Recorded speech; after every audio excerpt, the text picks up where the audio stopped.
When a construction site is buzzing with activity, it's usually the sound of the circular saw. Its spinning teeth can take a bite out of any job in seconds. There are many claims to the invention of the circular saw, but there's no doubt that when its design was perfected in the last century, it revolutionized woodworking.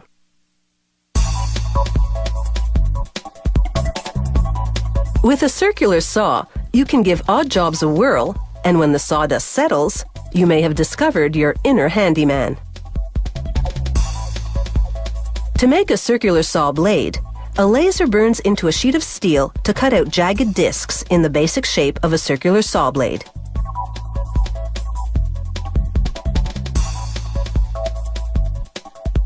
They feed each disc to rollers that press grooves onto both sides. These grooves are tensioning rings that will keep the blade from vibrating while cutting. Without these grooves, the circular blade wouldn't cut straight. At the next station, the assembler measures sags and buckles before feeding the discs to a machine that rolls them flat like a pie crust. A grinding wheel polishes the blade. And then they load barrels of the discs into an oven to bake until they're very hard. This will take about 24 hours. Meanwhile, carbide tips for the blade's teeth funnel past a laser that confirms they're properly positioned for the next step. A robot then picks up one tip at a time and delivers it to nozzles. The nozzles pump a paste called flux onto it. Another robot places a piece of solder metal on the flux. The next robot delivers the tips to the saw blade body. Elements melt the solder metal and flux to fuse the carbide tips to the teeth. It's a technique called brazing.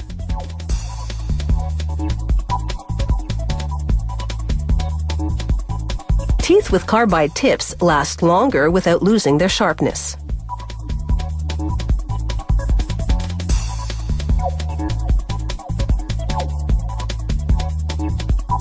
Circular blades for sawmills have a larger and different design. They brush flux around a side hole and then place soldering metal on an elongated carbide tooth.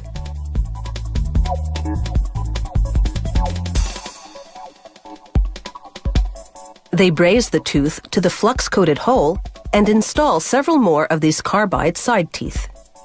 The side teeth will enable this sawmill blade to tear through big logs. The smaller circular saw blade now spins on an axle while a spray nozzle sandblasts it. The sandblasting cleans the surface and gives the blade a brushed texture.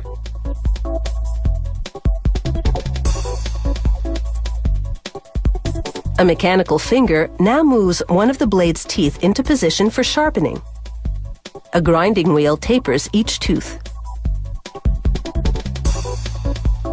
A different wheel moves in and grinds the outside diameter of the blade. The geometric angle of the grinding can vary depending on the type of blade being made.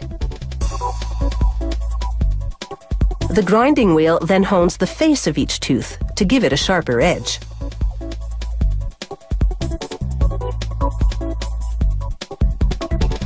Next, a straightening specialist pounds out any remaining bumps in the blade and double-checks it with a straight-edge tool. He wipes off any smudges and then holds the blade to the light and examines it to confirm that it has no flaws.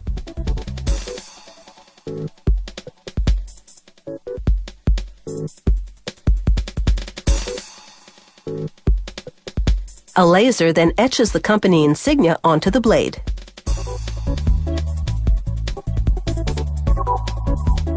And now this circular saw blade is ready for its close-up.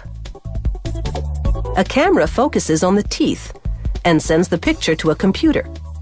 It analyzes the cutting angle and the clearance of each tooth to make sure each one measures up. The result is circular saw blades that should be able to keep their edge on the job.